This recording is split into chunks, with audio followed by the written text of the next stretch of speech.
దగ్గర సమయంలోని ఊరికి వచ్చి అక్కడ ఎక్కువ బావి ఉండేది. ప్రయాణ అలసిన తినే బావి వద్ద కూర్చుండేను. అప్పటికి ఇంచుమించు 12 గంటలాయను. సమరయ స్త్రీ ఒకతే నీళ్లు చేదుకుండగా అక్కడికి రాగా, యేసు నాకు దాహములకు ఇమ్మని ఆమెను అడిగాను. ఆయన శిష్యులు ఆ ఆహారము కొనుటకు ఊరిలోనికి వెళ్లి ఉండేది. ఆ సమరయ స్త్రీ, యూదుడైన నీవు సమరయ స్త్రీ అయిన నన్ను దాహములకు ఇమ్మని ఎలాగో అడుగుచున్నావని ఆయనతో చెప్పాను. యాలయనగా యూదులు సమరయులతో సాగత్యము చెయ్యరు. అందుకు యేసు, నీవు దేవుని వరమును నాకు దాహములకు ఇమ్మని నిన్ను అడుగుచున్న వాడెవడో అదియు ఎరిగి ఉంటే నీవు ఆయనను అడుగుదువు, ఆయన నీకు జీవజలము ఇచ్చినని ఆమెతో చెప్పాను. అప్పుడు ఆ స్త్రీ, అయ్యా, ఈ బావి లోతైనది, చేదుకొనుటకు నీకేమీ లేదే. ఆ జీవజలము నాకు ఎలాగు నీకు దొరుకును? తనను తన కుమారులను పశువులను ఈ బావి నీళ్లు తాగి మాకిచ్చిన మన తండ్రి అయిన యాకోబు కంటే నీవు గొప్పవాడివా అని ఆయనను అడిగాను. అందుకు యేసు, ఈ నీళ్లు త్రాగి ప్రతివాడును మరలా దప్పికొను. నేనిచ్చు నీళ్లు వాడెప్పుడును దప్పుకొనడు. నేను వానికిచ్చు నీళ్లు నిత్య జీవమునకే, వాటిలో ఊరడి నీటి బుగ్గగా ఉండునని ఆమెతో చెప్పాను. ఆ స్త్రీ ఆయనను చూచి, అయ్యా, నేను దప్పుకొనకుండునట్లు చేదుకొనుటకు ఇంత దూరము రాకుండునట్లును ఆ బావి నాకు దయచేయమని అడుగగా, యేసు, నీవు వెళ్లి నీ పెనిమిటిని పిలుచుకొని ఇక్కడికి రమ్మని ఆమెతో చెప్పాను. ఆ స్త్రీ, నాకు పెనిమిటి లేడనగా, యేసు ఆమెతో, నాకు పెనిమిటి లేడని నీవు చెప్పిన మాట సరియే. నీకు 5 పెనిమిటిలుండి ఇప్పుడు ఉన్నవాడు నీ పెనిమిటి కాడు, సత్యమై చెప్పిదిరా నేను. అప్పుడు ఆ స్త్రీ, అయ్యా, నీవు ప్రవర్తమని గ్రహించుచున్నాను. మా పితరులు ఆ పర్వతమందు ఆరాధించిరి గాని ఆరాధింపవలసిన స్థలము యెరూషలేములో ఉన్నదని మీరు చెప్పుదురని ఆయనతో అనగా, యేసు ఆమెతో ఇట్లనెను, అమ్మా, ఒక కాలము వచ్చుచున్నది, ఆ కాలమందు ఆ పర్వతము మీదనైనను యెరూషలేములోనైనను మీరు తండ్రిని ఆరాధింపరు. నా మాట నమ్ముము. మీరు మీకు తెలియని దానిని ఆరాధించువారు, మేము మీకు తెలిసిన దానిని ఆరాధించువారము.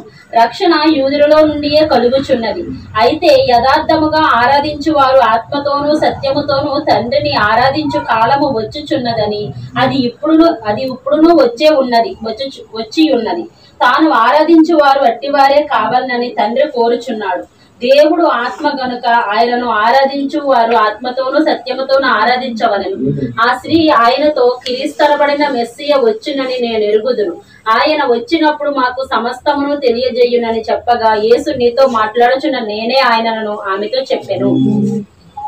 ఇంతలో ఆయన శిష్యులు వచ్చి, దేవుడి వాక్యం దీవించిన గాక. చిన్న ప్రార్థన చేసుకున్నాం. గొప్ప దేవుడు, మహోన్నతుడు, సర్వశక్తిమంతుడు, స్తోత్రాలు ప్రభువా. వైగుముల బండానికి స్తోత్రాలు. ఇవో దేవని వాక్య భాగం చదివాను తండ్రి. వాక్యం సమీపిస్తూ ఉండగా ఎంతో భక్తి శ్రద్ధలతో మేము వాక్యం సమీపించాలి ప్రభువా. ఓ దేవ, నిత్యంగా వినయముతోనూ విధేయతతోనూ ప్రభువా నీ వాక్యం నేను సమీపిస్తా ఉన్నాను తండ్రి. ఇవో దేవ, యెహోవా పిల్లలు యెహోవా చేత ఉపదేశం పొందుతారని వాగ్దానం చేసావు ప్రభువా. నిత్యంగా నీ బిడ్డలందరూ నీ యొక్క కూడి ఉన్నారు తండ్రి. ప్రభు వారితో నువ్వు మాట్లాడండి, స్పష్టంగా మాట్లాడండి ప్రభువా. హృదయాలు తెప్పరేలా చేయండి తండ్రి. ఏదైతే ప్రభువా ఈ వాక్య భాగమును ప్రభువా నువ్వు అనువదించడానికి నువ్వు సిద్ధపడుతూ ఉన్నావో, ఈ వాక్యం భాగమునకు ఎవరూ అనువాదం చేయవలసిన అవసరం లేదు ప్రభువా. ఈ పరిశుద్ధాత్మే అనువాదం చేయను గాక. దేవ, నిత్యము నీ బిడ్డలతో నువ్వే పరిపూర్ణంగా మాట్లాడువు గాక. ఓ దేవ, ఇక్కడ నీ వాక్యము పని చేయకుండా ఆపుతున్న ప్రతి దురాత్మ శక్తులను, దయ్యపు శక్తులను, క్రీస్తు ఆత్మలన్నిటిని ప్రభువా యేసు క్రీస్తు నామమున బంధిస్తున్నాను ప్రభువా. ఈ వాక్యము స్వతంత్రంగా స్వేచ్ఛగా కదలాడును గాక. మా హృదయాలతో స్పష్టంగా మాట్లాడును గాక తండ్రి. ప్రతి హృదయాన్ని దర్శించును గాక దేవా. నీవే ప్రభు పరిపూర్ణంగా మహిమ ఘనత ప్రభావాలు పొందుకోమని ప్రభు యేసు క్రీస్తు నామమున ప్రార్థిస్తున్నాం తండ్రి. ఆమేన్. దయచేసి అందరూ కూర్చుందామండి.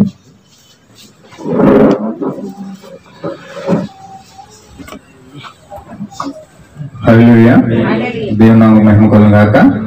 సమయంలో కూడి వచ్చిన సహోదరులందరికీ ప్రభువైన యేసుక్రీస్తు నామములో నా యొక్క హృదయపూర్వకమైన వందనాలు తెలియజేస్తా ఉన్నాను. ఈ సమయంలో మనం వాక్యానికి వెళ్దాం. ఇక్కడ యోహాను సువార్త 4వ అధ్యాయంలో మనం చదువాం. ఇక్కడ సమరయ స్త్రీ మనకి ఇక్కడ కనపడతా ఉంది. హల్లెలూయా. ఈ సమరయ స్త్రీ ఒక వేశ్య. స్త్రీ అనగా సంఘానికి సాదృశ్యంగా ఉంది, సంఘమునకు స్త్రీ సాదృశ్యంగా ఉంది.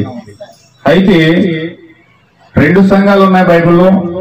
అబద్ధ సంఘం ఉంది, నిజమైన సంఘం ఉంది. ఇప్పుడు నిజమైన సంఘము యేసు క్రీస్తు భార్యగా ఆమె అర్హత పొందుకోబోతా ఉంది. అబద్ధ సంఘము సాతాను యొక్క భార్యగా ఆమె అర్హత పొందుకుంటా ఉంది. హల్లెలూయా. సాతాను యొక్క భార్య భూమి మీద ఉంది, యేసు క్రీస్తు యొక్క భార్య భూమి మీద ఉంది. అయితే సాతాను భార్య ఏ విధంగా ఉన్నదన్నది బైబిల్లో స్పష్టంగా చూపిస్తా ఉన్నాడు దేవుడు. దేవుని యొక్క భార్య కూడా ఏ విధంగా ఉన్నదో స్పష్టంగా చూపిస్తా ఉన్నాడు బైబిల్లో. అయితే ఇక్కడ సమరయ స్త్రీ ఒక వేశ్యగా కనబడతా ఉంది. ఈమె చూడడానికి ఆమె యొక్క జీవితం వేశ్య జీవితంలా కనబడతా ఉంది. అయితే ఆమె ఒక విశ్వాసురాలు. ఎంత విశ్వాసం అంటే దేవుడు అంటే అద్భుతమైన విశ్వాసురాలు, ఒక అన్యురాలు కన్వర్ట్ అయ్యి దేవుని యొక్క సంఘంలోకి వెళ్ళి వాక్యం వింటూ ఎన్నో కార్యాలు చేస్తా ఉంది. కానీ ఆమె జీవితంలో ఆమె యొక్క శరీరాన్ని బట్టి, ఆమె యొక్క లోపాలు బట్టి, ఆమె యొక్క కుటుంబాన్ని బట్టి అనుకోని రీతిలో ఆమె కుటుంబము పక్కన పెట్టి ఆమె వేశ్య వృత్తిలోకి దిగింది. హల్లెలూయా. తన తండ్రి పక్షవాతంతో పడి ఉన్నాడు, తన తల్లి చాలా భయంకరమైన స్థితిలో ఉంది. వాళ్ళని ఆరోగ్యరీత్యా కాపాడుకోవడం కోసం ఈమె ఏం చేసిందంటే ఒక వేశ్య రుచిని ఎంచుకుంది. ఎందుకంటే స్త్రీలు బయటికి వెళ్తే ఎక్కడ కనీసం తగిన జీతంతో తగిన ఉద్యోగాలు కూడా దొరకవు, ఎవరో కూడా పని చెప్పరు. ఈమె పని చేసుకోవడానికి ఒక ఆధారం లేదు, కుటుంబాన్ని పోషించుకోవడానికి ఇంట్లో కుమారుడు లేడు, ఈమె కుటుంబానికి ఒక ఆధారం అయింది. ఏదో ఒక పని చేయాలి. ఇప్పుడు ఏం చేస్తారు? ఎవరేం చేయగలుగుతారు? ఎవరన్నా పిలిచి ఒక పూట భోజనం పెట్టమంటే పెడతారు. 2 రోజులు 3 రోజులు 10 రోజులు చూడమంటే చూస్తారు. ఆ తర్వాత ఎవరు పట్టించుకోలేరు, చూడలేరు కూడా. అయితే ఈమె ఆ యొక్క కుటుంబం యొక్క యాజమాన్యాన్ని తీసుకోవడం కోసం ఈమె ఆ యొక్క వృత్తిలోకి దిగింది. కొంతమంది ఏరియాలు ఉంటాయి బొంబాయిలో, పరిసర ప్రాంతాల్లో రెడ్ లైట్ ఏరియాలు ఉంటాయి. ఆ రెడ్ లైట్ ఏరియాలో కొంతమంది స్త్రీలు ఏం చేస్తారంటే వేశ్యలుగా తన జాబ్ ఎంచుకుంటారు, తన జాబే వేశ్య. అయితే ఈమె ఏం చేస్తుందంటే అలాగా వేశ్యవృత్తిలో దిగింది. వేశ్యవృత్తిలో దిగి ప్రతి వానితోనూ కూడా వెళ్ళడానికి ప్రయత్నం చేస్తా ఉంది. అయితే ఈమె ఒక విశ్వాసురాలు. హల్లెలూయా. జీవితంలో ఒక విశ్వాసురాలు. ఆమె జీవితంలో చాలా యథార్థవంతురాలు. ఆమె చాలా దేవుడిని నమ్మకంగా జీవించే వ్యక్తి ఆమె. హల్లెలూయా. అయితే ఆమె ఆ యొక్క వృత్తిలోనికి ఎప్పుడైతే దిగిందో ఉదయం అంతా పాపం చేస్తూనే ఉంది. కానీ సాయంత్రము ఆ యొక్క రూమ్ లోకి వెళ్ళి కన్నీళ్లు పట్టుకుని ఏడుస్తూ దేవుడి దగ్గర మొరపెట్టుకుంటూ ఉండేది. హల్లెలూయా. ఏంటి ప్రభువా నా జీవితం ఏంటి ఇలాగ అయిపోయింది, నా యొక్క జీవితం ఏంటి ఇలాగ అయిపోయింది, నేను ఎలాంటి సమస్యలోకి వెళ్ళిపోయానండి, నన్నేంటి ఇలా చేసావు అని చెప్పేసి ఆమె చాలా భయంకరమైన స్థితిలో రాత్రి అంతా ప్రార్థన చేసుకుంటూ ఉండేది, పగలంతా పాపం చేసుకునే ఉండేది. హల్లెలూయా. పాపం చేయకపోతే కుటుంబం నడవదు. కుటుంబం నడవాలంటే పాపం చెయ్యాలి, తల్లిదండ్రులు పోషించాలంటే పాపం చెయ్యాలి. అయితే ఈమె రాత్రి అంతా ప్రార్థన చేస్తూ ఉండేది, ఏడుస్తూ ఉండేది.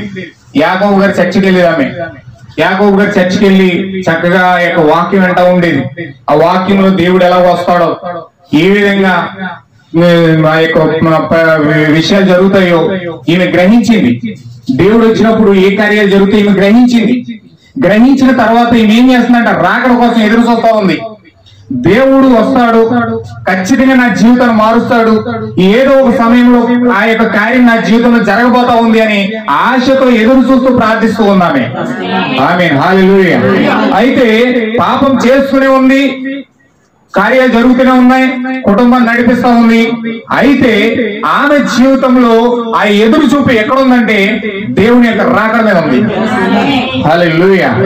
అయితే దేవుని యొక్క రాకడ కోసం సమాజంలో పరిచయాలు ప్రసంగిస్తా ఉన్నారు, శాస్త్రులు ప్రసంగం చేస్తా ఉన్నారు, సద్దుకాయలు ప్రసంగం చేస్తా ఉన్నారు, హెరోదీలు ప్రసంగం చేస్తా ఉన్నారు. ఎవరి డినామినేషన్ వారు కట్టుకుని వాళ్ళు ప్రసంగాలు చేస్తా ఉన్నారు. హల్లెలూయా.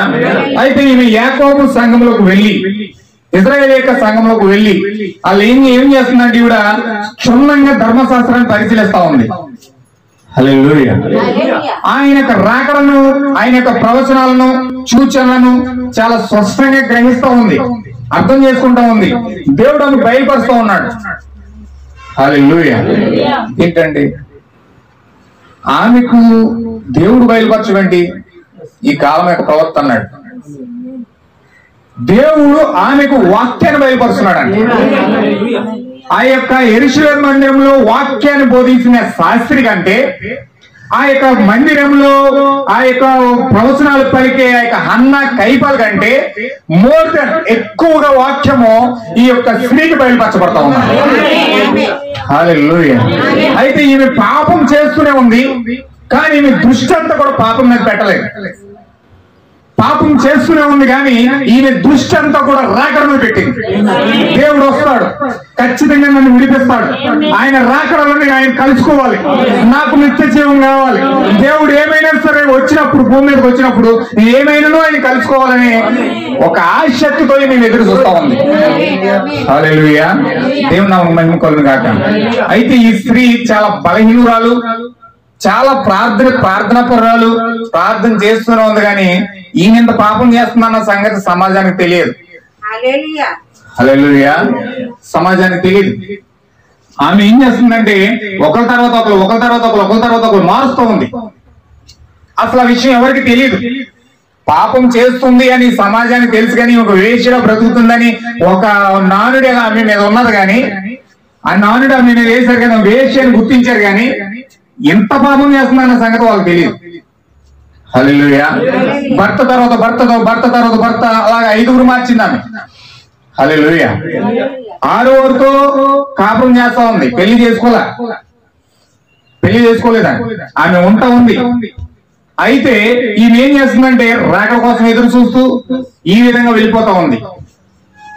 ఈ విధంగా దేవుడు వస్తాడు. యెషయా యాకోబు చెప్తా ఉన్నాడు. ఏమని చెప్తున్నాడంటే యాకోబులో నక్షత్రం ఉదయించును అంటున్నాడు. హల్లెలూయా. అంటే యాకోబు సంఘంలో నక్షత్రం ఉదయిస్తుందంట.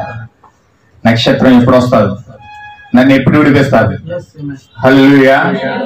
ఈ ఆలోచన ఎక్కడ ఉందండి? కొంతమంది పాపం చేస్తారు, కానీ దానికి బానిసలు అయిపోతారు. ఆ పాపం చేయకపోతే నిద్ర పట్టదు. హల్లెలూయా.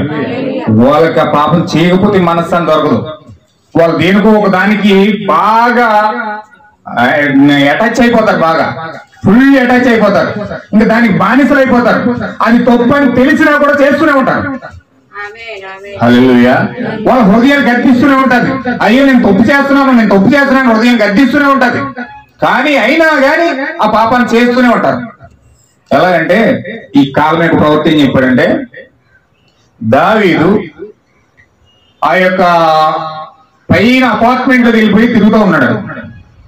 తిరుగుతూ ఉంటే బెచ్చబి ఏం చేసిందంటే ఒక టాప్ లేని ఒక బాత్రూమ్ లో వెళ్ళి స్నానం చేస్తా ఉంటే పై టాప్ లో ఉన్న వ్యక్తి అసలు ఆ టాప్ లోకి వెళ్ళకూడదు. దావీదు భయంకరమైన ముమ్మరంగా యుద్ధం జరుగుతూ ఉంది.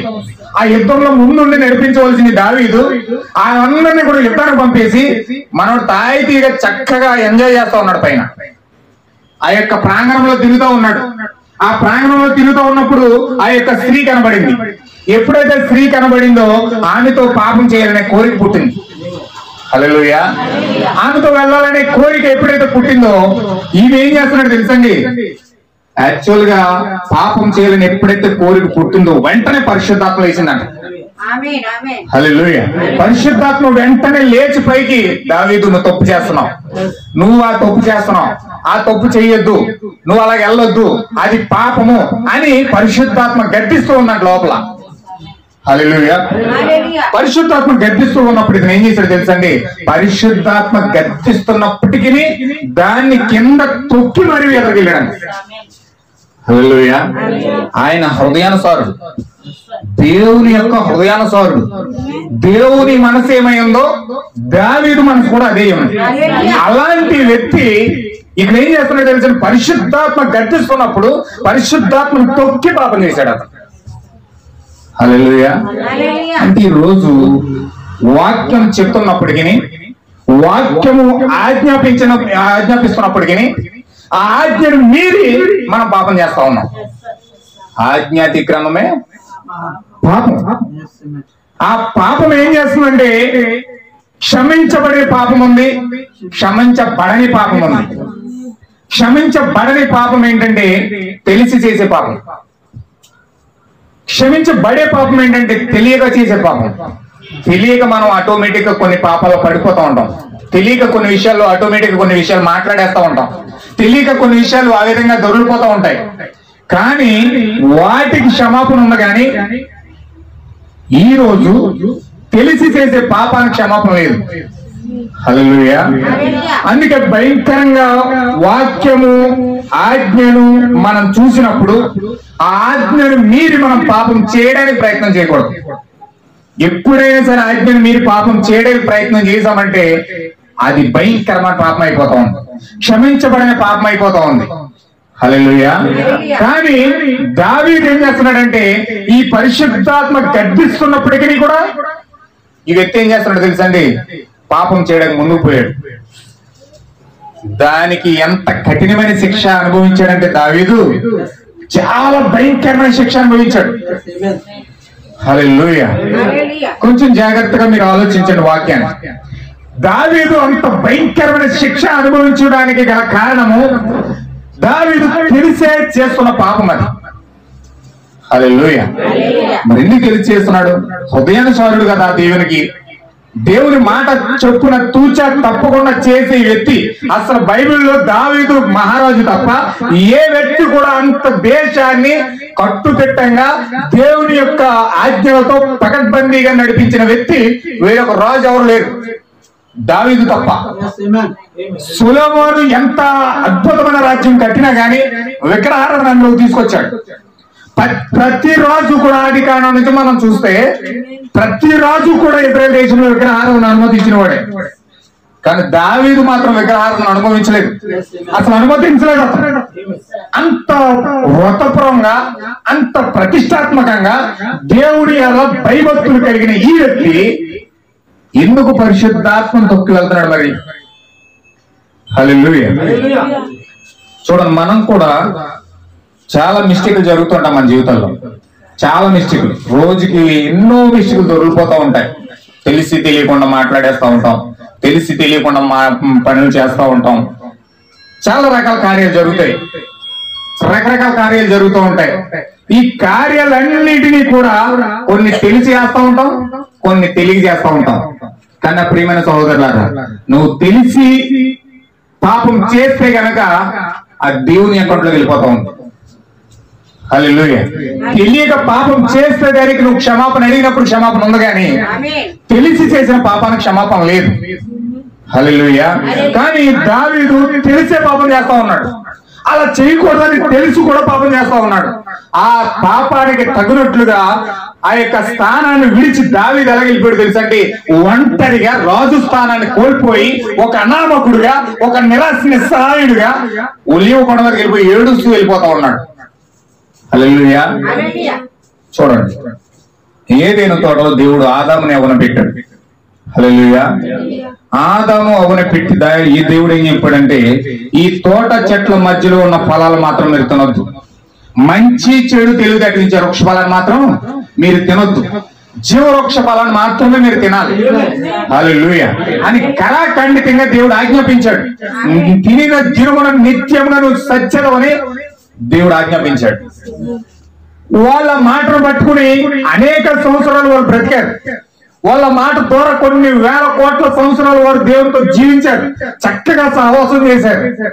కానీ ఆ యొక్క తోటలోనికి సాతాను లూసిఫర్ ఎప్పుడైతే వెళ్ళాడో, అవ్వతో మాట్లాడాడో, ఆ అవ్వ సాతాను యొక్క వశంలోకి ఎప్పుడైతే వెళ్ళిందో, హల్లెలూయా. అసలు సాధారణంగా సాతాను అవ్వతో మాట్లాడవలసిన సమయం కాదు అది. ఎందుకంటే ఆ స్త్రీ చేసే తప్పు ఏంటంటే, భయంకరమైన పాపం ఏంటంటే, వేరొక పురుషుడితో ఆమె మాట్లాడినప్పుడు పక్కన తన భర్త ఉండాలి. హల్లెలూయా. తన భర్త లేకుండా వేరొక పురుషుడిని ఆమె సంప్రదిస్తా ఉంది. వేరొక పురుషుని ఆమె ఆశ్రయిస్తా ఉంది. హల్లెలూయా. అయితే వేరొక పురుషుని ఆమె ఆశ్రయించినప్పుడు, వేరొక పురుషుని ఆమె ఆశ్రయం కోరుతున్నప్పుడు అతను ఏం చేస్తున్నాడు తెలుసండి? ఆ యొక్క పురుషుడు ఏం చేస్తున్నాడంటే తనకు భర్తకు దూరం చేయడానికి ప్రయత్నం చేస్తున్నాడు. హల్లెలూయా.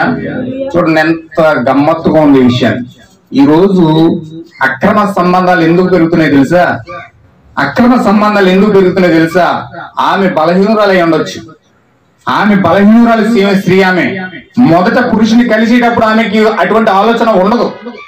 ఏ స్త్రీ అయినా సరే ఒక పురుషుని కలిసేటప్పుడు ఆమెతో నేను పోవాలనే ఆలోచన ఆ యొక్క స్త్రీకి ఉండదు. నిష్కపటంగానే ఆ స్త్రీ ఆ పురుషుని కలుస్తుంది. హల్లెలూయా. కానీ ఆ పురుషుడు ఏం చేస్తాడంటే కుయ్యెత్తితో ఆ స్త్రీని ఏ విధంగానైనా తన భర్తకు దూరం చేయాలని ఒక ప్రణాళిక రచిస్తా ఉంటాడు అతను. హల్లెలూయా. అతను కుయ్యెత్తుతో భార్యను భర్తకు దూరం చేయడానికి అతను ప్రయాసపడతా ఉంటాడు. హల్లెలూయా. ఏ పురుషుడైనా ఆ విధంగా ఆలోచిస్తాడని అందులో చిన్న పెద్ద తేడా లేదు.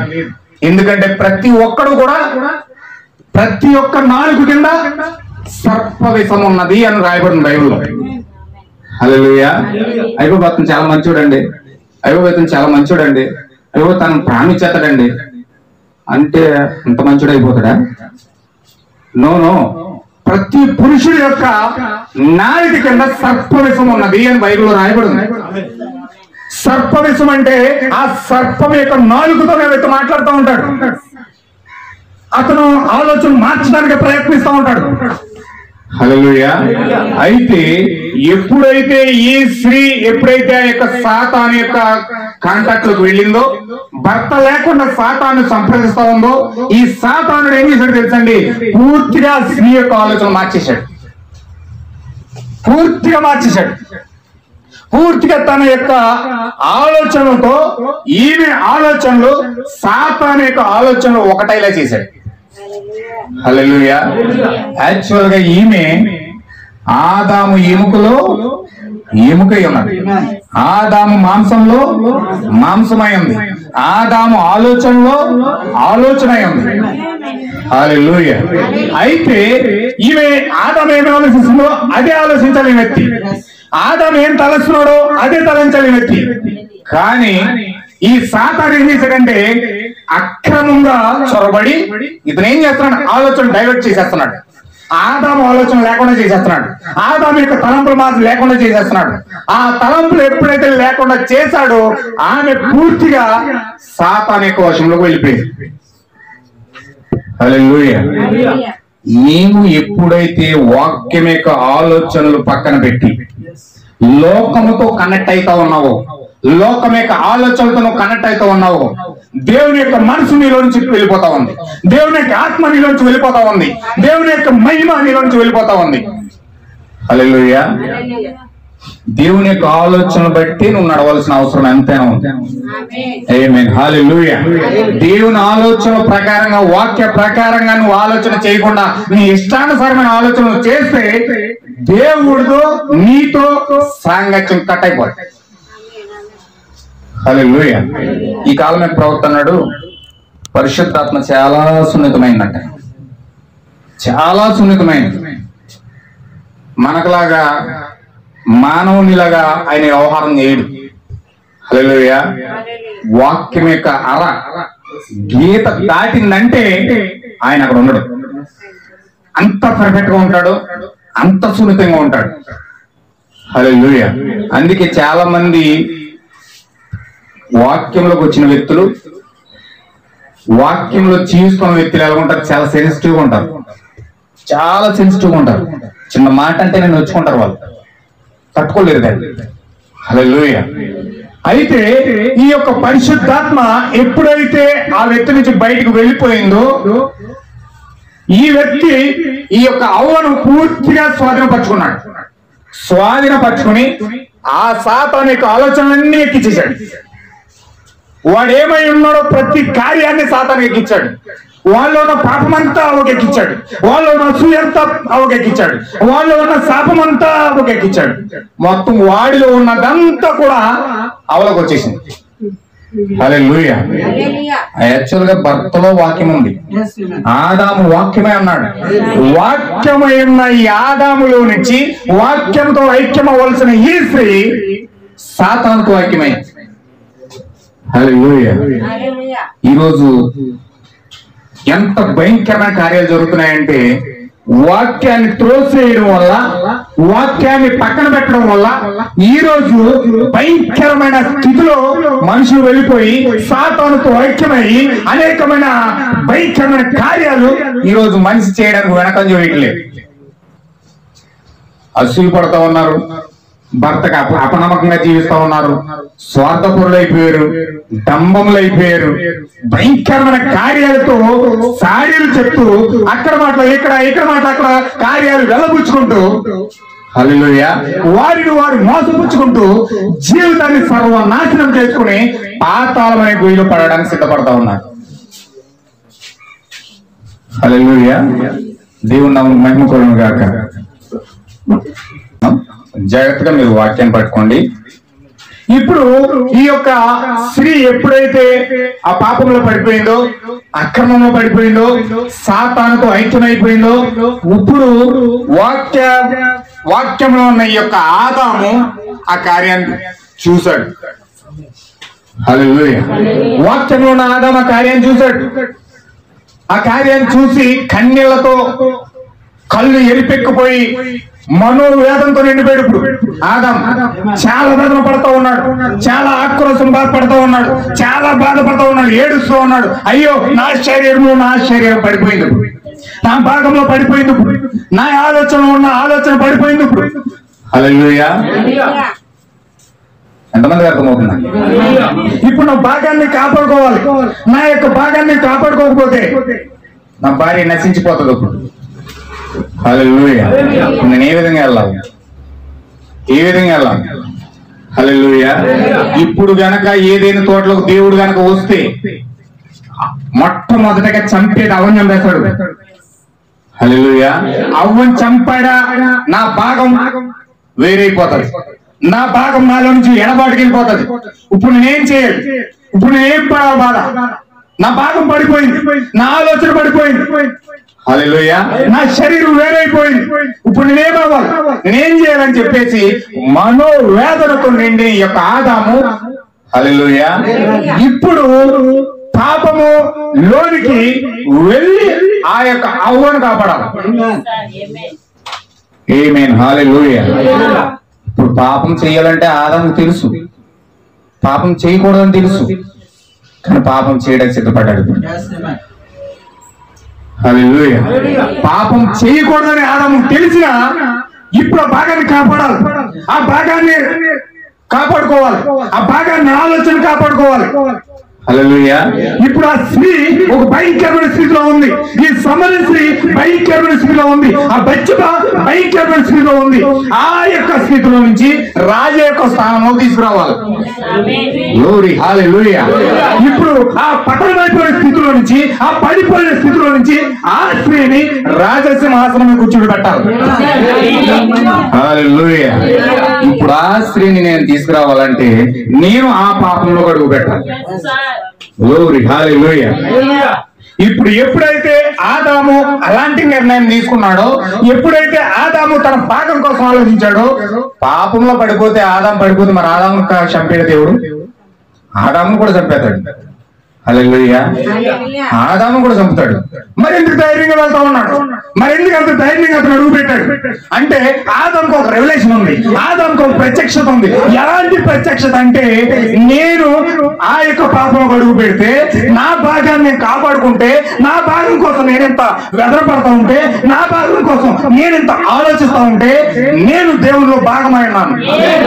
హల్లెలూయా. నేను దేవునిలో భాగమైనాను కాబట్టి నేనెంత నా భాగాన్ని కాపాడుకోవడానికి ఆత్రుత పడుతూ ఉన్నాను, నా భాగాన్ని కాపాడుకోవడానికి దేవుడు కూడా అదే యాత్ర పడతాడు, అదే భాగం పడతాడు, అదే ఆలోచన ఆయన కూడా చేస్తా ఉంటాడు. హల్లెలూయా. దేవుడి యొక్క ప్రత్యక్షత పొందుకుని ఒకవేళ నేను పతనమైపోతే నా భాగం కోసం నేనెంత తపన పడతా ఉన్నానో, నేను దేవుని భాగం కోసం కాబట్టి దేవుడు కూడా నేను పడే తపన నా ఎడల దేవుడు కూడా పడతాడు. హల్లెలూయా. అలాంటి రెవల్యూషన్ తో పాపం అడుగు పెడతా ఉన్నాడు దావీదు. హల్లెలూయా. ఆ రెవల్యూషన్ తోనే ఆ యొక్క పాపంలో అడుగు పెడతా ఉన్నాడు ఆదాం. హల్లెలూయా. దేవుని యొక్క హృదయానుసారుడు, దేవుని యొక్క హృదయం ఎరిగిన వాడు, దేవుని యొక్క మనసు ఎరిగిన వాడు అలాంటి స్థితిలోకి ఎందుకు అడుగు పెడతా ఉన్నాడంటే పాపం చేయడానికి కాదు. ఈ రోజు ఆ యొక్క బైబిల్ తెలియని వ్యక్తులు, వాక్యం కోసం తెలియని వ్యక్తులు, దేవుడు ఆ యొక్క బైబిల్లో దావీదు పాపం చేయించాడంటే అలాంటి పాపాన్ని దేవుడు అనుమతించాడు ఎందుకు? ఆ సోదరుడు ఆ భార్యను తీసుకెళ్లిపోతే ఏం కాదు కదా, అలా రాసిపెట్టాడు మీ దేవుడు ఇది ఒక వ్యభిచార గ్రంథం అని చెప్పేసి పేర్లు పెట్టడానికి ప్రయాసపడతా ఉన్నారు ఈరోజు జనులు. కానీ దేవుని యొక్క చట్టాన్ని ఎరిగిన వాడు, దేవుని యొక్క శాసనాలు ఎరిగిన వాడు, దేవుని యొక్క ఆజ్ఞలు ఎరిగిన వాడు హల్లెలూయా చేస్తున్న పని ఏంటో తెలుసా? ఆయన బాగా ఆయన కాపాడుకుంటా ఉన్నాడు. గ్లోరీ హల్లెలూయా. ఎందుకంటే నిజమైన భర్త తన భార్య తప్పు చేసినా గాని హృదయపూర్వకంగా క్షమించి తన యొక్క వశంలో తెచ్చుకుంటాడు. హల్లెలూయా. ఎలాంటి పాపం చేసినా గాని, ఎలాంటి తప్పు చేసినా గాని తన భార్యను స్వీకరించడానికి ఆ భర్త ఎటువంటి పరిస్థితులు కూడా వెనక వేయడు. ఎందుకు వేయడంటే ఒక రెగ్యులేషన్ అతనికి ఉంటే చేస్తాడు ఆ పని. అదే నా భాగం ఆమె, ఆ యొక్క తలం నా తలంపు ఆమె, నా యొక్క ఎముక ఆమె, నా మాంసము ఆమె అని ఎప్పుడైతే రెగ్యులేషన్ ఆ బిడ్డకుందో, ఆ సోదరుడు కొందో, ఖచ్చితంగా సోదరుడు ఆ భార్యని క్షమించి హృదయంలో తీసుకుంటాడు. హల్లెలూయా. ఇప్పుడు ఈ యొక్క స్త్రీ, సమరయ స్త్రీ పాపంలో పడిపోయింది. ఈ యొక్క కాలం యొక్క ప్రవక్త ఏమన్నాడంటే నిజమైన విశ్వాసంట పాపములో మునిగి తేలిపోతుందంట, కానీ అబద్ధికులు అబద్ధంగా నడిచే ప్రజలేమో చాలా పరిశుద్ధముగా చాలా నీతిమంతులుగా ప్రపంచానికి కనపరుచుకుంటారట. హల్లెలూయా. వాళ్ళే నీతిమంతులుగా, వాళ్ళే చాలా అతి పరిశుద్ధమైన వ్యక్తులుగా ప్రపంచానికి వాళ్ళు పరిచయం చేసుకోవడం ప్రయాసపడుతూ ఉంటారండి. హల్లెలూయా. కానీ నిజమైన దేవుని పిల్లలు ఎవరికి తెలియకుండా వారు పాపం చెయ్యాలని కార్యాలు చేస్తారు, కానీ వాళ్ళ హృదయం అంతా కూడా పశ్చాత్తాపంతో నిండిపోయి ఉంటారు, ఏడుస్తూనే ఉంటారు, బాధపడుతూనే ఉంటారు, నొచ్చుకుంటూనే ఉంటారు. ఎప్పుడు నాకు విడుదల కలుగుతుంది అని ఆరాటపడుతూనే ఉంటారు. హల్లెలూయా. ఇది ఏదో మెసేజ్ లోకి వచ్చిన తర్వాత జరగదండి. పుట్టుకలో నుంచే నలుగుతూ ఉంటారు, పుట్టుకలో నుంచే ఏడుస్తూనే ఉంటారు, పుట్టుకలో నుంచే ఎవరు సహకారం లేక, ఎవరు వాళ్ళని ఆదరించలేక, ఎవరు వాళ్ళని పూర్తిగా స్నేహం కూడా చేయలేక ఒంటరిగా జీవిస్తూ వీళ్ళు ఏం చేస్తారు తెలుసా? జీవితంతో నలిగి నలిగి నలిగి నలిగి అన్ని బాధలు అనుభవించి, హల్లెలూయా, కన్నీరంటే ఏంటో తెలుసా, కష్టాలంటే ఏంటో తెలిసిలకి, బాధలంటే ఏంటో తెలిసిలకి, అనుభవాలన్నీ అనుభవించి అనుభవించి వాళ్ళు నలిగిపోతూ ఉంటారు. హల్లెలూయా. కానీ దేవుని మహాకృప ఏంటంటే ఏదో ఒక సమయంలో వాక్యం దర్శించినప్పుడు వాడికి అప్పుడు అర్థమవుతుంది, నేను ఇప్పటి వరకు ఏడ్చిన ఏడ్పు ఎందుక. హల్లెలూయా. వాళ్ళ జీవితం ఎప్పుడైతే వాళ్ళు తెరవబడతా ఉందో, ఎప్పుడైతే వాళ్ళ జీవితం వాళ్ళు విప్పబడతా ఉందో, వాళ్ళ వెంటనే వాళ్ళ జీవితాల్లో కన్నీటితో వాక్యాన్ని సమీపించి ఇప్పటి వరకు నేను బాధపడిన దీనికోసమా, హల్లెలూయా, వాళ్ళ హృదయాలలో దేనికోసం ఎదురు చూస్తా ఉన్నారో అప్పుడు అర్థమవుతుంది. హల్లెలూయా. ఇక్కడ ఈ సమరయ స్త్రీ చూడండి, చాలా జాగ్రత్తగా గమనించండి. ఈ సమరయ స్త్రీ చాలా వేదన పడతా ఉంది, ఏడుస్తా ఉంది, పశ్చాత్తాపడతా ఉంది. నక్షత్రము యాకోబులో ఉదయించినట్టే విన్నది. ఈ యెస్సయ వచ్చి ఆ కన్యక గర్భం ధరించి కుమారుని కంటారంటే విన్నది. హల్లెలూయా. ఆ యొక్క జకరియా ప్రవచించినట్టు మెస్సియా వస్తాడని, గాడిదలు ఎక్కువ వస్తాడని ఈ విన్నది. హల్లెలూయా. ఈ విధంగా మెస్సియా వచ్చినప్పుడు హృదయాంతరంగాలు బయలుపరుస్తాడని విన్నది, హృదయాలోచన కూడా బయట పెడతాడని విన్నది. ఆరాధన, అసలైన ఆరాధన స్థలం ఏంటో మెస్సియా వచ్చినప్పుడు చూపిస్తాడని ఈమె విన్నది. హల్లెలూయా. యాకోబు సంఘంలోకి వెళ్తా ఉంది కానీ, పాపం చేస్తా ఉంది కానీ, ఈమె దృష్టి అంతా కూడా ఎక్కడ పెట్టిందండి? ఎక్కడ పెట్టింది?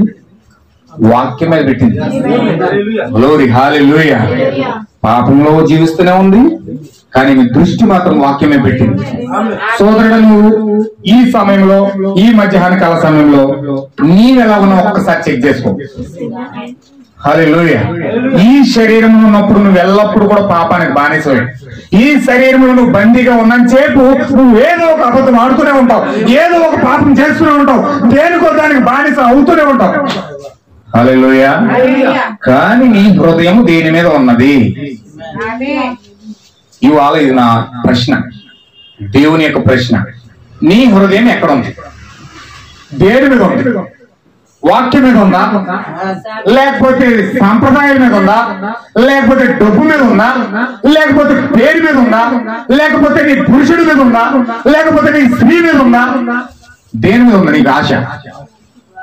దేన్ని బట్టి నువ్వు ఆరాటంతో పరిగెడతా ఉన్నావు? నీ ఆరాటం ఏంటి?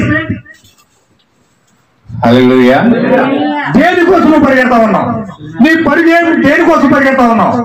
పౌలు ఏం చెప్తున్నాడు తెలుసా? నేను విశ్వాసంతో, ఈ ఓపికతో పరుగు పందెంలో నేను ఎందుకు పరిగెడుతున్నానంటే నాకు ఒక జీవ కిరీటం ఉన్నది, దానికోసమే నేను పరుగు పెడతా ఉన్నాను. హల్లెలూయా. ఒక బలమైన సాక్ష్యం ఇస్తున్నాడు పౌలు. మరి నీ పరుగు దేనికి? సమరస్త్రీ పాపం చేస్తూనే ఉంది కానీ ఆమె పరుగు మాత్రం రాకడ కోసం. ఆమె దృష్టితో వాక్యం మీద పెట్టింది. హల్లెలూయా. ఈ రోజు నువ్వు దేనిపైన దృష్టి పెడతావు? నీ దృష్టి దేని మీద ఉంది? వాక్యం మీద ఉందా? డబ్బు మీద ఉందా? పేరు మీద ఉందా? ప్రతిష్ట మీద ఉందా? ఒక రాజకీయ ఎట్లయిపోదామని చూస్తున్నావా? లేకపోతే పెద్ద సంపాదించుకుని ఒక 4-5 బిల్డింగ్లు కట్టాలని ఎదురు చూస్తా ఉన్నావా? దేని కోసము నీ పరుగు పెడతా ఉన్నావు? నా మాట అర్థమవుతుంది కదండి? హల్లెలూయా. ఈ రోజు స్పష్టంగా దేవుడు మిమ్మల్ని అడుగుతా ఉన్నాడు, దేనికోసం నీ పరుగు? హల్లెలూయా. ఇక్కడ సమరస్త్రీ దేనికోసం పరిగెడతా ఉందో చూడండి. ఈమె దేవుని కోసం వెతుకుతా ఉంది, వాక్యం మీద దృష్టి పెట్టింది, వాక్యం కోసం వెతుకుతా ఉంది. ఈ వాక్యం కోసం వెతుకుతా ఈమె ఏం చేస్తుందో తెలుసండి? ప్రతి సంఘానికి తిరుగుతూ ఉంది. హల్లెలూయా. ఏ సంఘంలో నాకు వాక్యం దొరుకుతుంది? ఏ సంఘంలో నాకు వాక్యం దొరుకుతుంది? ఏ చర్చిలో నాకు వాక్యం దొరుకుతుంది? ఏ డినామినేషన్ లో నాకు వాక్యం దొరుకుతుంది? ప్రతి సంఘాన్ని టచ్ చేస్తా ఉంది. ఈమె వాక్యం తెలుసు, ఈమె హృదయంలో వాక్యం ఉంది, ఒక జీవం ఉంది, ఇంకో హృదయంలో ఒక వాగ్దానం ఉంది. దేవుడు వచ్చినప్పుడు ఒక కార్యం చేయబోతూ ఉన్నాడు. ఏం చేయబోతున్నాడు? ఈమె హృదయంలో ఒక ప్రత్యక్షత కలిగి ఉంది. హల్లెలూయా. యాకోబు సంఘం ద్వారా ఒక ప్రత్యక్షత కలిగి ఉంది ఈమె. ఆ ప్రత్యక్షత ద్వారా ప్రతి సంఘానికి వెళ్ళి వెతుకుతా ఉంది కానీ దేవుడు మాత్రం కనపడతలేదు ఈమెకి. తిరిగి తిరిగి తిరిగి తిరిగి 5 సంఘాలు తిరిగింది. 5 భక్తం కలుసుకుంది, 5 పాస్టర్లు కలుసుకుంది. హల్లెలూయా. 5 పాస్టర్లు కలుసుకున్నారు. ఈ 5 పాస్టర్లు వాక్యాన్ని బోధిస్తున్నారు. ఆమెకి ఏం బోధిస్తున్నారు ఆమెకి తెలుసు. హల్లెలూయా. వాక్యం వింటా ఉంది, వెళ్తా ఉంది, వింటా ఉంది, కానీ ఈమెకి సంతృప్తి లేదు. ఈమె దాహం తీరట్లేదు. అక్కడ వాక్యం వచ్చింది కానీ ఇక్కడ మాత్రం ఏడుస్తూనే ఉంది ప్రార్థనలో. హల్లెలూయా. నువ్వు కూడా అలా ఉన్నావా సోదర సోదరి? చర్చికి వెళ్ళి ఆదివారం చర్చిలో ఉన్నది చెప్పి నీకు పండగ, ఆదివారం వాక్యం విన్నాను చేపే నీకు పరిశుద్ధత, ఆదివారం వాక్యం విన్నాను చేపే నువ్వు పరవశంలో తేలిపోతూ ఉంటావు. బయటికి వెళ్తే నీ సినిమా మామూలే, నీ సీరియల్ మామూలే, నీ పని మామూలే, నీ బూతులు మామూలే, నీ ఆలోచన మామూలే, నీ తలంపులు మామూలే, నీ ఉద్దేశాలు మామూలే, అన్ని జరిగిపోతాయి. అన్ని మామూలే, అన్ని కామన్గా వెళ్ళిపోతా ఉన్నాయి. ఏది నీ హృదయంలో మార్పు? నీ అసూయ పోయిందా? నీ ద్వేషం పోయిందా? నీ కపటం పోయిందా? నీ స్వభావం మారిందా? నీ ఉద్దేశాలు మారినాయా? హల్లెలూయా. ఏమి మారకుండా ఆదివారం వెళ్ళడం, వాక్యం వినడం, పరవశంలో తేలిపోవడం, మళ్ళీ ఇంటికి వెళ్ళి మళ్ళీ మామూలే. హల్లెలూయా. సమరయ స్త్రీ వలె ఈ రోజు నీ జీవితం కనుక ఉంటే ఆమె ఏం చేస్తుందో చూడండి ఒకసారి. హల్లెలూయా. ఆమె యొక్క కథలకి ఎలా ఉన్నదో చూడండి. ఆమె యొక్క జీవితం ఏ విధంగా ఆమె పరితపిస్తుందో చూడండి. పాపం చేస్తా ఉంది. నీకు నీ ఉద్దేశాల కోసం పాపం చేస్తా ఉన్నావు, నీ ఇష్టాల కోసం పాపం చేస్తా ఉన్నావు, నీ ఇష్టాన్ని నెరవేర్చుకోవడానికి పరితపిస్తా ఉన్నావు. హల్లెలూయా. కానీ ఆ యొక్క సమరయ స్త్రీ ఏం చేస్తుందో తెలుసండి? ఆమె ఇష్టం కోసం పరితపిస్తలే. ఆమె ఎందుకు ఆ విధంగా పాపం చేస్తుందో తెలుసండి? తండ్రి యొక్క ఆరోగ్యం పోలా, తల్లి యొక్క ఆరోగ్యం పోలా. హల్లెలూయా. అర్థమవుతుందన్నమాట.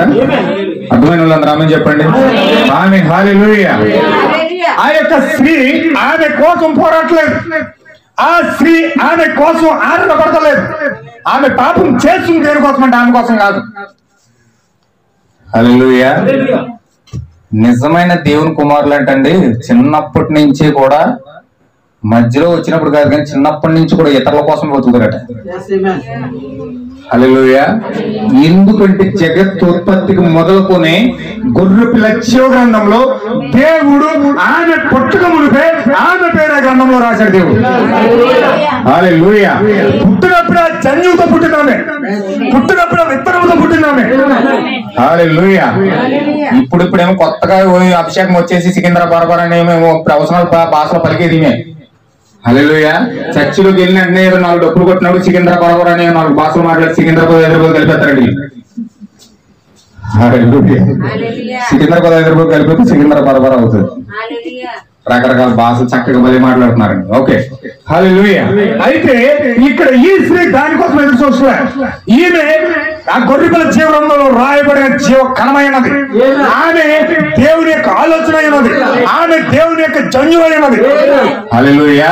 ఆమె యొక్క లైఫ్ ఎలా ట్రీట్ చేస్తుందో చూడండి. ఇక్కడ ఈమెం చేస్తుందో తెలుసండి? బ్రతికింది ఆమె కోసం బ్రతకట్లేదు కానీ, పాపం చేసేది ఆమె కోసం చేయట్లేదు కానీ ఇతరుల కోసం బ్రతుకుతుంది. కుటుంబం కోసం ఆమె జీవితాన్ని త్యాగం చేసుకుంది. హల్లెలూయా. ఆ స్త్రీలో యేసుక్రీస్తు కనపడతాడు మీకు? ఆ దావీదులో యేసుక్రీస్తు కనపడతాడు మీకు? ఆ ఆదాములో యేసుక్రీస్తు కనపడతాడు మీకు? ఆయన తన్ను తాను రిక్తుల్ని చేసుకుని తన్ను తాను ఆ శరీరంలోకి ఎందుకు అడుగు పెట్టాడంటే, ఆ పాపంలోకి ఎందుకు అడుగు పెట్టాడంటే తన కోసం తను దిగట్లా, తన దేవుని కోసం ఆయన తిరగట్లేదు. హల్లెలూయా. తన భార్య తన భాగము పాపంలో పడిపోయింది. హల్లెలూయా. యేసు క్రీస్తు త్యాగం ఎందుకు చేస్తున్నాడంటే, ఆ యొక్క భయంకరమైన శిలువ యాగము ఎందుకు పడుతున్నాడంటే ఆయన పాపం చేసి కాదు. ఆయన ఏ పాపం చేయలేదు. ఈ రోజు మొన్న ఒక ఆయన వచ్చి అంతర్వేది వచ్చి అన్నాడు, 3 మేకలు పీక్కోలేనాడు ఆడేం దేవుడు బాబు అన్నాడు. హల్లెలూయా. అంటే 3 మేకలు పీక్కోలేకపోతే దేవుడు కాకపోతాడా? అసలు విషయం తెలియక ఆ మూర్ఖుడు అలా మాట్లాడాడు. హల్లెలూయా. కానీ 3 మేకలు ఎందుకు ఎంచుకుంటున్నాడు ఆయన? ఎందుకు రక్తం కారుస్తున్నాడు? ఎందుకు పాప శరీరం అడుగు పెట్టాడు? ఎవరు సమీపించారా అని అతి తేజస్సులో అమరత్వం కలిగి నివసించే ఆ దేవుడు నీ కోసం నా కోసం ఆ యాగం చేస్తా ఉన్నాడు. గ్లోరీ. హల్లెలూయా. దావీదు ఎలా సమర్పించుకున్నాడో యేసుక్రీస్తుని చూపించడానికి, ఆదాము ఎందుకు అలా సమర్పించుకున్నాడంటే యేసుక్రీస్తుని చూపించడానికి, ఈ యొక్క సమరయ స్త్రీ ఎందుకు ఆ విధంగా సమర్పించుకున్నదంటే యేసుక్రీస్తుని చూపించడానికి. గ్లోరీ. హల్లెలూయా. నీ జీవితంలో యేసుక్రీస్తు గనక ఉంటే నీవు కూడా యేసుక్రీస్తుని ప్రత్యక్షపరచడానికి నీవు ఇతరుల కోసమే నువ్వు బ్రతుకుతావు కానీ నీ కోసం నీవు స్వార్థపూరితంగా బతకవు. Hallelujah. That is Jesus Christ life. యేసుక్రీస్తు యొక్క జీవితం అంటేనే ఇతరుల కొరకు జీవించేది, ఇతరుల కోసం ప్రయాసపడేది, ఇతరుల కోసం త్యాగం అయిపోయేది. హల్లెలూయా. కానీ ఈ రోజు ఎవరి స్వార్థం వాళ్ళు బతుకుతున్నారు. ఈ రోజు ఉండే జీవితాలు ఏంటంటే ప్రతి ఒక్క జీవితము కూడా స్వార్థపూరితమైన జీవితాలు. హల్లెలూయా. కానీ నిత్య జీవనం ఎత్తి తన కోసం తను బ్రతకడు, ఇతరుల కోసం బ్రతకడానికి ప్రయత్నం చేస్తా ఉంటాడు. ఎందుకంటే అది జన్యువామిలో ఉంది కనుక, ఆ జీవం అతనిలో ఉన్నది కనుక. హల్లెలూయా. ఇప్పుడు ఆ స్త్రీ ఆ జీవకణంతో కదులుతూ ఉంది.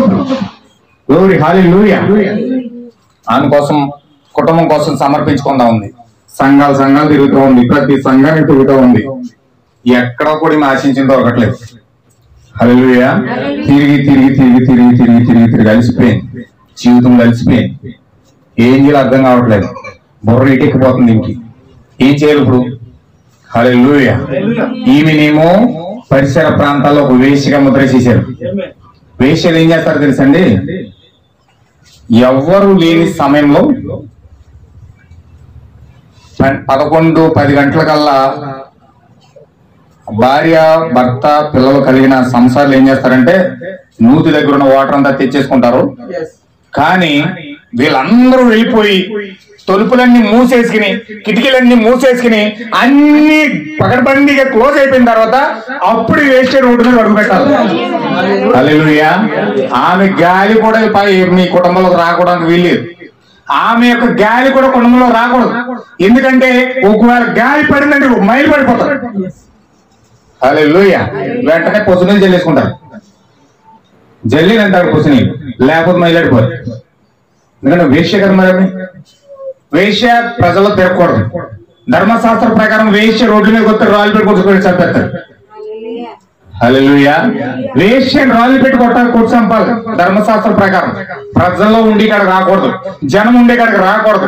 ఈయన ఏం చేస్తుందంటే అందరూ క్లోజ్ అయిపోయిన తర్వాత 12 గంటల సమయంలో ఒక కడవెత్తుకుని వచ్చింది. హల్లెలూయా. నూతి దగ్గరికి వచ్చి కడవెత్తుకుని వచ్చి వెళ్ళేసరికి ఆల్రెడీ ఒకడు కూర్చున్నాడు అక్కడ. ఆ నూతి దగ్గర కూర్చుని ఆమె రాకడ కోసం ఎదురు చూస్తా ఉన్నాడు. హల్లెలూయా. అసలు ఎవరో కూడా ఆమె కోసం ఎదురు చూసేవాళ్ళే లేరు. ఆమె కోసం ఎదురు చూసేవాళ్ళు లేరు. ఎదురు వస్తే దూరంగా పారిపోయి తొలిపి చేసుకునే వాళ్ళు ఉన్నారు, కానీ ఆమె కోసం ఎదురు చూసే వ్యక్తులు లేరు. హల్లెలూయా. అంత భయంకరమైన జీవితము ఆమె అనుభవిస్తా ఉంది. ఎవరు పలకరించేవాళ్ళు లేరు, ఎవరు మాట్లాడేవాళ్ళు లేరు, ఎవరు కూడా ఆమెను సమీపించి ఆమెతో సహవాసం చేస్తూనే లేరు. ఆమె జీవితం అంతా కూడా కన్నీరే, ఏడుస్తూనే ఉంది. ఎంత అభాగ్యమైన జీవితం అంటే అది, ఎంత కనికరం పుట్టించే జీవితం అది. ఎవరు సహవాసం చేయడానికి ఎవరు లేరు అక్కడ. హల్లెలూయా. ఈ కాలంలో ప్రవర్తున్నాడు విలియం బ్రన్హామ్. ఆయన ఎలాంటి మనిషి అంటే ఆయన యథార్థతను బట్టి, ఆయన యొక్క జీవితాన్ని బట్టి, ఆయన యొక్క బ్రతికిన జీవితాన్ని బట్టి కనీసం వాళ్ళు ఎవరు కూడా ఆయనతో సహవాసం చేసేవారు కాదు. ఆయన ఒంటరి జీవితం జీవించేవాడు. ఎవరు కూడా ఆయన యొక్క జీవితంతో జీవించడానికి కానీ సహవాసం చేయడానికి కానీ ఎవరు కూడా ఇష్టపడాల. ఆయన యొక్క సహవాసం చేస్తే ఆయన యొక్క పాపం వచ్చి ఈయన మీద పడిపోతుందేమో. ఎందుకంటే బ్రహ్మం కుటుంబం అంతా తాగుబోతు కుటుంబం, సారా కాసే కుటుంబం. హల్లెలూయా. నువ్వు కూడా అల్లోకి వెళ్తే నువ్వు కూడా సారా వాళ్ళ తయారైపోతావు, నువ్వు కూడా ఎలా తయారైపోతావు అలా తయారైపోతావు అని చెప్పేసి కనీసం పిల్లలను కూడా ఆడుకోవడానికి బ్రహ్మం గారు పంపించేవారు కాదు. హల్లెలూయా. ఒంటరిగా విసిగిపోయి ఏడ్చి కడక ఏం చేసాడు తెలుసండి? తన స్నేహితులకు ఒక కుక్క పిల్లని పెంచుకున్నాడు. ఒక కుక్క పిల్లని పెంచుకుని దాంతో సహవాసం చేసేవాడు. ఆయనకు ఒక గుర్రం ఉండేది. ఆ గుర్రాన్ని కుక్క పిల్లని తీసుకుని అడవుల్లోకి వెళ్ళిపోయేవాడు. అడవుల్లో సంచారం చేస్తూ ఉండేవాడు, అడవుల్లోనే తిరుగుతూ ఉండేవాడు. జనారణ్యంలో ఎవరు ఆయనతో సహవాసం చేయరు. మరి ఇంకా ఆయన జీవితం అంతా కూడా అరణ్యంలోనే, ఈ కుక్కతోనే గుర్రంతోనే. హల్లెలూయా. తన ఒక సమయంలో కుక్కను ఒకడు కాల్చేసాడు. కాల్చేస్తే పట్టరాని కోపం వచ్చి పిస్టల్ కాల్చేద్దాం అనుకున్నాడు అతను. హల్లెలూయా. కానీ ఇతనికి జీవం అంటే ఏంటో తెలిసిన తర్వాత, వాక్యం అంటే ఏంటో తెలిసిన తర్వాత ఆ వ్యక్తికి వాక్యం చెప్పి వాక్యం తీసుకొచ్చాడు వ్యక్తి. హల్లెలూయా. గ్లోరీ. చూడండి, యేసుక్రీస్తు పుట్టినప్పుడు అండి ఆయన చిన్న బాలుడు. ఆయనకి ఎలాంటి నింద ఉన్నదంటే ఆయన మీద, ఆమెమో పురుషుడు లేకుండా గర్భవతి అయిపోయింది. ఆమె ఎక్కడో విచారం చేసేసింది, ఎక్కడో తప్పు చేసేసింది. ఆ తప్పు చేసిన పిల్లోడికి పరిశుద్ధాత్మ దేవుడు అంటగట్టేసింది. ఇప్పుడు అలాంటి పిల్లోడితో గనక మీరు గనక సహవాసం చేస్తే మీరు కూడా చెడిపోతారు అని చెప్పి యేసు క్రీస్తు గనక బాలుడుగా ఉన్నప్పుడు రోడ్డు మీద కొత్త తొలిపలే చేసుకున్నారు ఆ శాస్త్రుల పరిచయం చదువుకేలు ఎరువుది. హల్లెలూయా. ఆయన జీవితం ఒంటరి అయిపోయింది. దేవుని పిల్లలు ప్రతి ఒక్కరు కూడా ఇలా ఒంటరిగా బతకాల్సిందే. హల్లెలూయా. ఆ ఒంటరితనం ద్వారా అనేక అనుభవాలు వాళ్ళ జీవితంలో నేర్చుకుంటారు. హల్లెలూయా. ఒంటరి జీవితం చూడండి, చాలా మంది ఒంటరిగా ఉన్నప్పుడు కన్నీరు కారుస్తూ సూరిపోతారు. వాళ్ళ జీవితంలో అనేక కార్యాలు జరిగి వాళ్ళ జీవితాలు తట్టుకోలేక ఆ బండి మీద వెళ్తున్నప్పుడు, లేకపోతే ఒంటరిగా వెళ్తున్నప్పుడు, లేకపోతే నడుస్తున్నప్పుడు ఒంటరిగా కూర్చుని ఏడ్చేస్తూ ఉంటారు. అనుకోకుండానే ఏడ్చేస్తూ ఉంటారు, అనుకోకుండానే కళ్ళనీళ్ళు వచ్చేస్తూ ఉంటారు. మీలో చాలా మందికి అనుభవాలు ఉండొచ్చు, నాకు తెలుసు. హల్లెలూయా. ఎందుకు అలా చేస్తారో తెలీదు. కన్నీళ్ళు వచ్చేస్తూ ఉంటాయి, ఏడుస్తూనే ఉంటారు, ఏదో కార్యం చేత అనుభవిస్తూనే ఉంటారు. హల్లెలూయా. ఇది యేసుక్రీస్తు అనుభవించాడు, ఆయన పిల్లలందరూ కూడా అనుభవించవలసిందే. గ్లోరీ. హల్లెలూయా. ఇక్కడ ఈ సమరీ స్త్రీ ఒంటరిగా ఏం చేస్తుందో తెలుసండి, ఏడుస్తూ ఏడుస్తూ ఏడుస్తూ కనిపెడతా ఉంది, ప్రార్థిస్తా ఉంది. ఈమె ప్రార్థిస్తూ ప్రార్థిస్తూ కనిపెడతా ఉండగా ఎవరు సహవాసం లేరు, ఎవరు మాట్లాడేవారు లేరు. కానీ ఈ యొక్క బావి దగ్గర కూర్చుని ఉన్నాడు, చక్కగా ఉన్నాడు కూర్చుని. వచ్చినంటే ఈమె గోగోబా బెదిరి చూపులు చూసుకుంటా, ఇదేంటి ఎవరు ఉండరు కదా, ఎవరో నాతో మాట్లాడరు కదా, ఎవరో సహవాసం చేయరు కదా, ఈయనున్నాడు ఏంటి, ఈ బట్ట స్టైలు, ఈ యొక్క వేషధారణ అంతా చూస్తుంటే, భయం వస్త్రమంతా చూస్తుంటే యూదులా ఉన్నాడు. హల్లెలూయా. ఈయన ఎవరో యూదుడేమో, బహుశా మా ప్రాంతం విషయం తెలియదు, కొత్త ఆయనేమో అని చెప్పి మనసులో అనుకుంటూ మెల్లగా వెళ్ళి వాటర్ తోడేసుకుని వెళ్ళిపోతుంది. హల్లెలూయా. ఎప్పుడైతే వాటర్ తోడేసి సంకలు ఎట్టేసి వెళ్ళిపోతుందో అమ్మా అన్నాడు. హల్లెలూయా. ఎప్పుడైతే యొక్క మాధుర్యమైన స్వరం ఆమె కనపడిందో వెంటనే వెనక్కి తిరిగి, హల్లెలూయా. నీ జీవితంలో మాధుర్యమైన స్వరం వినపడ్డదా? గ్లోరీ. హల్లెలూయా. నీకు ఆ మాధుర్యమైన స్వరం వినపడ్డదా? ఆ పాపంలో బ్రతుకుతున్నప్పుడు, ఆ భయంకరమైన వ్యాసధరంతో జీవిస్తున్నప్పుడు, అబద్ధాలతో మోసాలతో భయంకరమైన జీవితం నీవు జీవిస్తున్నప్పుడు నీకు ఆ మాధుర్యమైన స్వరం వినపడిందా? గ్లోరీ. హల్లెలూయా. ఎప్పుడైతే ఆ విధంగా పలికాడు, అమ్మా అని ఎప్పుడైతే పిలిచాడో వెనక్కి తిరిగి వెంటనే ఆమె వెనక్కి తిరిగి, హల్లెలూయా, ఆమె ఏం చేస్తుందో తెలుసండి, యూదులు ఎవరు కూడా మాతో సాంగత్యం చేయరు కదా, నువ్వు మాట్లాడుతున్నావేంటి, అసలు ఈ ప్రాంతంలోని ఏ మనిషి నాతో సహవాసం చేసేవాడు లేడు, ఏ వ్యక్తి కూడా నాతో సహవాసం చేసేవాడు లేడు, కానీ నీవేంటి నాతో మాట్లాడుతున్నావు? హల్లెలూయా. నాకు దాహం వేస్తుంది, కొన్ని నీళ్లు పోస్తావా అన్నాడు. హల్లెలూయా. గ్లోరీ. ఎప్పుడైతే నీళ్లు పోస్తావని అడిగితే నీ నీళ్ళే తోడుకోవాలి. నేను ఒక వేశ్యని, నేను ఏదైనా ముట్టుకుంటే అపవిత్రమైపోతాను, నేను ఒక పాపాత్మురాలిని, నేను ఒక నీచురాలిని, నేను ఒక భయంకరమైన వ్యక్తిని, నేను నీలాంటి పరిశుద్ధమైన వ్యక్తిని తాకకూడదు. గ్లోరీ. హల్లెలూయా. ఆమె మాటలో ఉన్న పశ్చాత్తాపం, ఆమె మాటలో ఉన్న విధేయత, ఆమె మాటలో ఉన్న ఒక నిస్సహాయత కొట్టొచ్చినట్టు కనపడతా ఉంది. హల్లెలూయా. ఆమె మాటలో ఒక నిస్సహాయత కనపడతా ఉంది. నాకెవరు సహాయం చేసేవాళ్ళు లేరు, నా జీవితం ఇంతే, నేను ఒక పాపాత్మురాలిని, నేను ఒక వేశ్యని, నా జీవితం ఈ విధంగా కొట్టుకెళ్ళిపోతా ఉంది, నేను ఏ మాత్రము కూడా మనుషులు ఉండడానికి నేను అర్హురాల్ని కాదు. హల్లెలూయా. ఓ నా ప్రియమైన సహోదర సహోదరులారా, ఖచ్చితంగా నీకు గనక ఆ స్వరం గనక వినబడితే నీవు కన్నీరు కార్చి దేవుని సన్నిధిలో నువ్వు ఆ విధంగా మొదలుపెట్టకుండా నీవు ఉండలేవు. హల్లెలూయా. నీవు ఖచ్చితంగా దేవుని సన్నిధిలో, ప్రభువా నేను పాపాత్ముడిని, ప్రభువా నేను భయంకరమైన పాపంతో నేను వచ్చాను, భయంకరమైన పాపం చేస్తూ నేను జీవిస్తున్నాను, నన్ను క్షమించు ప్రభు అని నువ్వు ఖచ్చితంగా ఏడవకుండా పశ్చాత్తాపడకుండా దేవుని సన్నిధిలో నివాసం చేయు. హల్లెలూయా.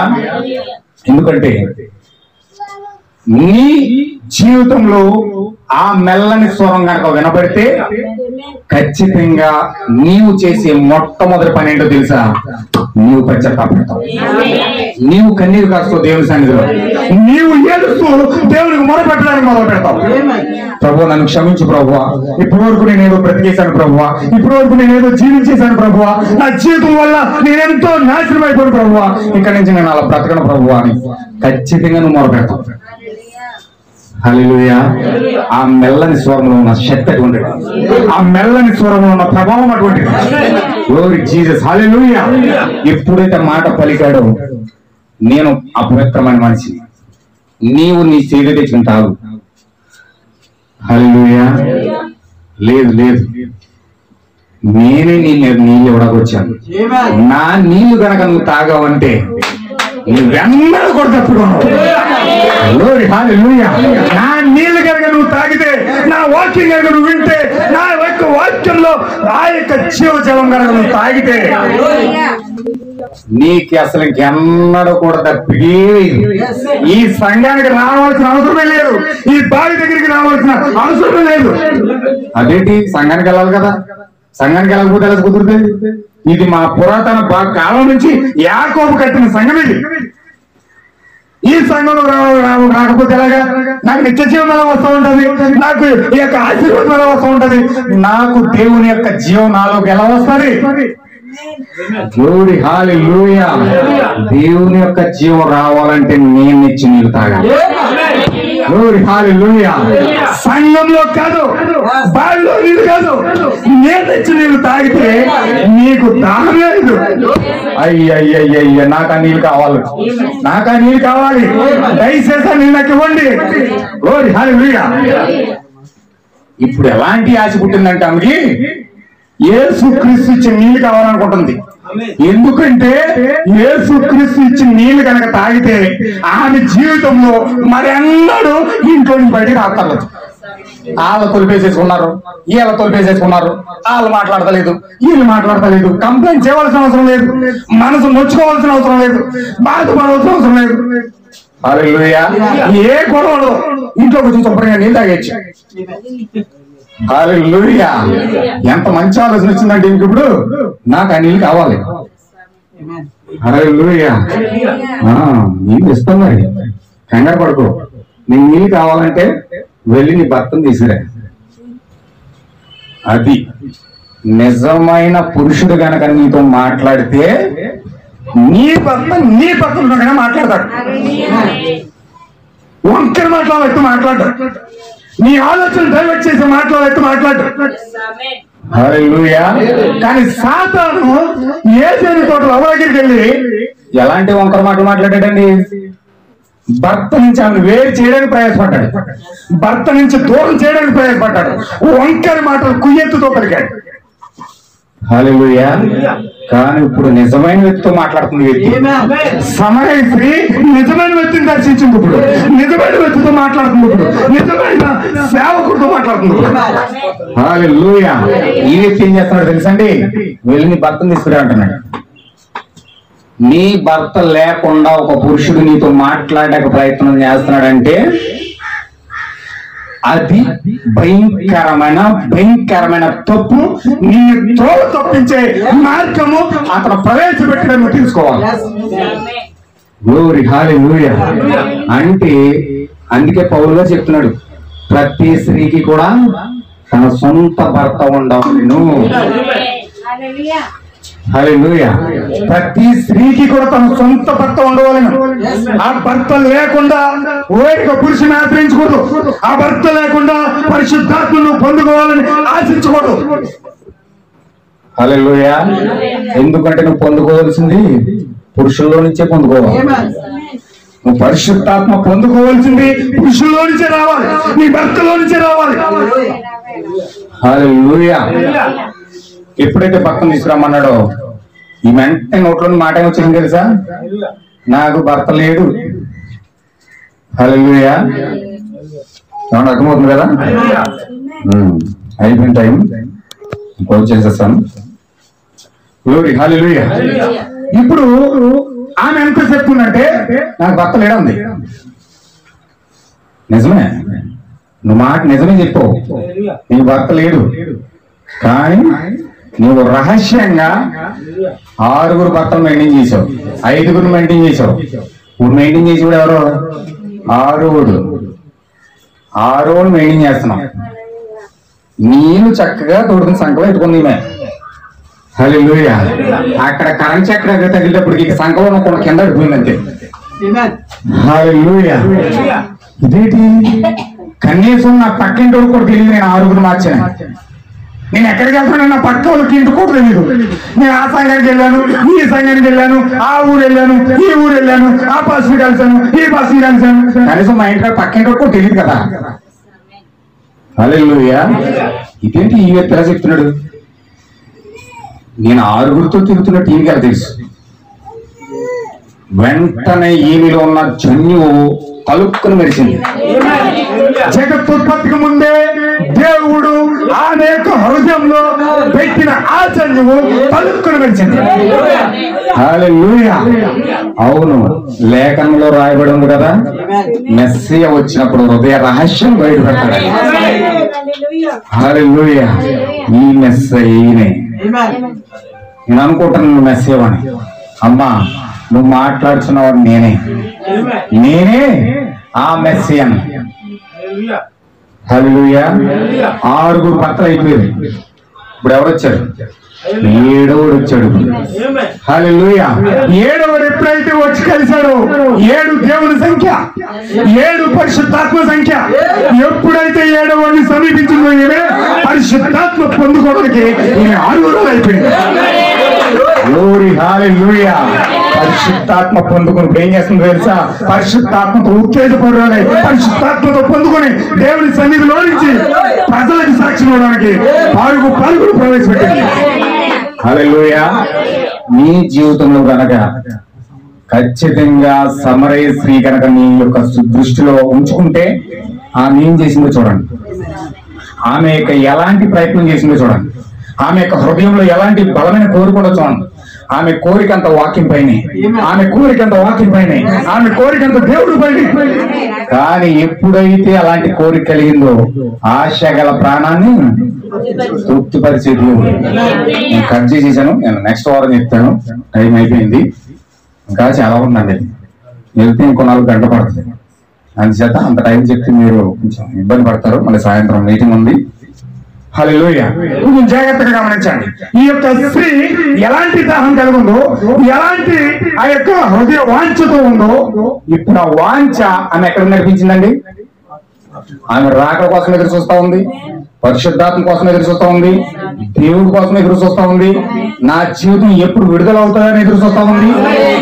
హల్లెలూయా. ఈ పాపపు బానిసత్వం నుంచి, ఈ పాపపు సంఖ్యల నుంచి నేనెప్పుడు విడుదల అవుతానని ఎదురు చూస్తా ఉంది. హల్లెలూయా.